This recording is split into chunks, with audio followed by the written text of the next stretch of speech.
नमस्कार, सुप्रभात. मी रुशाली यादव सारंग. बुलेटिनमध्ये आपण सर्व महत्त्वाच्या घडामोडींचा आढावा घेणार आहोत.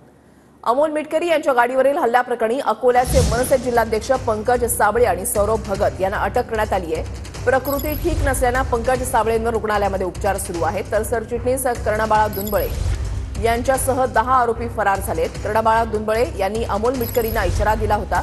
दरम्यान अमोल मिटकरींनी राज ठाकरेंवर सुपारी बहादर म्हणून टीका केल्यानंतर मनसे कार्यकर्त्यांनी अकोल्यामध्ये त्यांची गाडी फोडली होती. या प्रकरणी आता मनसे जिल्हाध्यक्षांना अटक करण्यात आलेली आहे.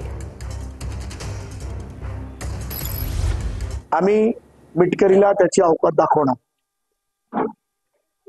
त्यांनी त्याच्या अवकातच्या बाहेर बोलू नये. स्टेफनी ठेवणार तू माणूस,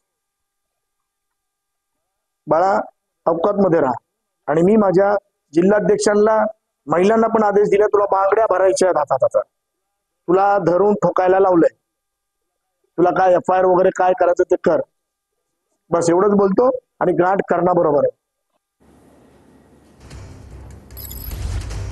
अमोल मिटकरींच्या गाडीवरील हल्ल्याप्रकरणी 10 आरोपी फरार झालेले आहेत. सरचिटणीस कर्णबाळा दुंबळे यांच्यासह 10 आरोपी फरार झाले.